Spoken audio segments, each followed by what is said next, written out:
Hi hello नमस्कार सगळ्या ताईंचे पुन्हा एकदा माझी सह्य यूट्यूब चॅनलमध्ये स्वागत आहे।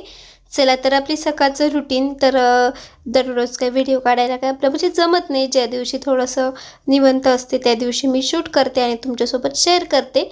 चला तर आज मस्त डब्यासाठी मिस्टरांना भेंडीची भाजी करायची होती। इकडे भेंडीची भाजीची तयारी करून ठेवली पहिले। इकडे कणिक पण पहिले भिजून ठेवलं म्हणजे भिजलं जातं छान पोळ्या होतात। आणि इकडे माझी आमच्या सगळ्यांसाठी मस्त उसळ ही झालेली होती। तर थोडी पातळच केलेली होती आणि शेंगदाणे असे चिक्कन तळून टाकलेले होते। तर आणि इकडे भातही शिजले गेलेला होता बघा। सकाळी माझं हे सगळं काही 7:30 वाजता झालेलं होतं। आता फक्त भेंडीची भाजी आणि पोळ्या करायच्या बाकी होत्या। चला तर आता भेंडीची भाजी पण टाकून दिली आणि एका साईडला आता पोळ्याही करते आणि एका गॅसवर दूधही तापत ठेवलेले आहे। तर दूध तापल्यानंतर मग चहा वगैरे होईल असं। आणि आता सईला पण उठून दिलेलं होतं। आई तिचं सईचं आवरत होत्या। मग सईचा माझा इकडे काही डबा वगैरे स्वयंपाक चालू असतो आणि तोपर्यंत आई मग सईचं स्कूलचं आवरून देतात। त्यानंतर मग तिचं खाणं वगैरे जे लागेल तिला मग ते द्यायचं, दूध किंवा लाडू वगैरे खाऊन जाती। आणि त्यानंतर मग मिस्टरही त्यांचं आवरत असतात। त्यांचं झाल्यानंतर मग त्यांना चहा वगैरे आणि ते मग सईला घेऊन जातात। तर काल तुम्हाला दाखवलं कालच्या व्हिडिओमध्ये।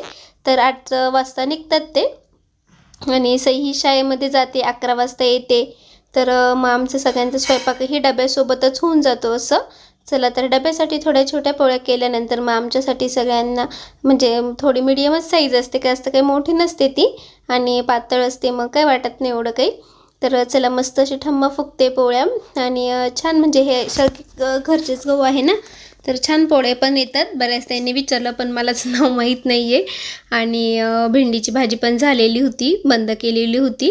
त्यानंतर मग मिस्टरांना पापडाची चटणी पण देते, म्हणजे भेंडीची भाजी आणि पापडाची चटणी अशी 2 लागतात। पापडाची चटणी त्यांना दररोज लागतेच। आणि सईलाही डब्याला आज भेंडीची भाजीच देणार होते मी आणि आमच्यासाठी उसळ केलेली होती। तर मग डबा वगैरे झाल्यानंतर मग बाकीचं कामं तोपर्यंत चहा दूध वगैरे जे घ्यायचं असतं ते घेऊन होतं। मग ते गेल्यानंतर मग सगळं झाडझूड सई स्कूलमध्ये गेल्यानंतर मग बाकीची कामं असतात माझी। मग झाडझूड करणं, फरशी पुसणं, बाकीचे आपले घरामधले पूसपास, किचन क्लिनिंग वगैरे भरपूर काही असतात बारीक सारीक कामं। सगळं काही एका व्हिडिओमध्ये काही सगळं काही दाखवता येत नाही, कारण काम करताना कधी शूट घ्यायचं लक्षात राहतं, कधी नाही राहत। बऱ्याच ताईंना वाटतं काही काम करत नाही, तर म्हणजे तुम्हाला जसं समजायचं समजू शकतात। चला तर हॉल वगैरे सगळं काही ना इथले झटकून म्हणजे झाडझटक झाली होती। नंतर घर वगैरे झाडलं आणि त्यानंतर मग फरशी वगैरे पुसणं वगैरे असतं। त्यानंतर मग देवाचं दर्शन, देवपूजा वगैरे तर आई करतात, देवाचं दर्शन वगैरे घ्यायचं। आणि चला तर व्हिडिओ संपूर्ण बघा।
मोठा हॉल, 2 बेडरूम आणि किचन असतं. तर हा त्यांचा बेडरूम आहे, तिकडचा पुसला, तो माझा बेडरूम आहे असं. आणि मग किचन वगैरे पुसून मग वरचं पुसण्याचं होऊन जातं. तर आता सगळी काही मागची विंडो पण ओपन करून दिली होती. छान मस्त सकाळी ना घरामध्ये ऊन पडतं. त्यानंतर आता सायंकाळ झालेली होती. आज मस्त असे तिखट शंकरपाळे म्हटले करूया. मैदा आहे ना, किराण्यामधला मैदा तसंच होता, कारण मैद्याचा काही जास्त यूज झालाच नाही या महिन्यामध्ये. म्हटले चला थोडेसे शंकरपाळे करून ठेवू असं. मग मैदा आहे ना, मैद्यामध्ये मी थोडंसं आहे ना ओवा, जिरे, लाल तिखट, चवीपुरतं मीठ टाकून मस्त मळून घेतलं. त्यानंतर असे कट वगैरे केलं आणि तळले. तर छान तयार झाली आहे. आम्ही निघालोय. बाय. आई येऊ का? चला तर आम्ही आता आलो होतो शॉपमध्ये. तर ड्रेस घ्यायचा होता. तर माझी मैत्रीण नम्रता, तर तिची मुलगी, तर तिचा बड्डे होता, पहिला बड्डे. तर 1 वर्षाची झाली. मग बड्डेला जायचं होतं. तर मग ड्रेस घेण्यासाठी आलो आम्ही. मिस्टर ड्युटीवरनं आल्यानंतर मग शॉपमध्ये भरपूर ड्रेस बघितले. त्यानंतर मग आपल्या सईच्याच आवडीचा ड्रेस घेतला. सईने जो वेअर केले ना त्यामध्येच कलर चेंज, नॉर्मल थोडंसं पॅटर्न चेंज आहे, नाही तर सेम जॅकेट वगैरे आहे. त्यानंतर मस्त उसाचा रस घेतला आणि आपली सईला स्ट्रॉ टाकून दिले. मस्त तिनेही एन्जॉय केला. आणि त्यानंतर बड्डेला जायचं होतं भाटवाडीला. तर सौरभ भाऊ ते पण येणार होते, पण आम्ही पहिले पुढे गेलो कारण तिचे फोन येत होते. आणि त्यानंतर मग आम्ही आलो बड्डेच्या ठिकाणी. तर बड्डे खूप छान सेलिब्रेशन झालं, मस्त झालं. तीही काही जास्त रडत नव्हती. नाही तर लहान मुलं पहिल्या बड्डेला खूप रडतात, खूप कल्ला करतात, थांबतच नाही, ओवाळूनही देत नाही, काहीच नाही, केक कटही करत नाही. पण ती छान मस्त रमली होती. तर चला, डेकोरेशन ही खूप छान होतं बघा. तर हे असं डेकोरेशन, तिचा फोटो लावलेला आहे आणि खूप छान दिसत होती. नम्रतानी खूप छान साडी घातलेली आहे. तर डोकू, आणि ही आज 1 वर्षाची झाली. तिला असं झालं होतं, ही डॉल केकला ती डॉल लावलेली आहे ना, ती घ्यायची होती तिला. त्यामुळे ती सारखी पुढे यायची. तिला डॉल, आता मुलींचं म्हटलं की डॉल मुलींना खूप आवडतात आणि ते डॉल बघून ती तिकडेच येत होती. तर चला, तर बड्डे सेलिब्रेशन खूप छान झालं. तर सगळ्यांचे फोटोशूट झाले. तर संपूर्ण व्हिडिओ बघा आणि व्हिडिओ कसा वाटतो कमेंटमध्ये नक्कीच सांगा.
चला, केक कटिंग झाली. तर फटाके वगैरेही वाजवले तिथे. तर आता सगळेच पाहुणे आलेले होते, खूप गर्दी होती बड्डेला. चला, तर इथेच आजच्या व्हिडिओचे एंड करते. जेवणाचा मेन्यू खूप छान होता. जेवण वगैरे करून आम्हीही घरी आलो. आजचा व्हिडिओ आवडला असेल तर नेहमीप्रमाणे व्हिडिओला लाईक करा. आणि ज्या ताई बघताय पण सबस्क्राईब करायला मात्र विसरून गेलाय ना, त्याने नक्की चॅनलला सबस्क्राईब करा.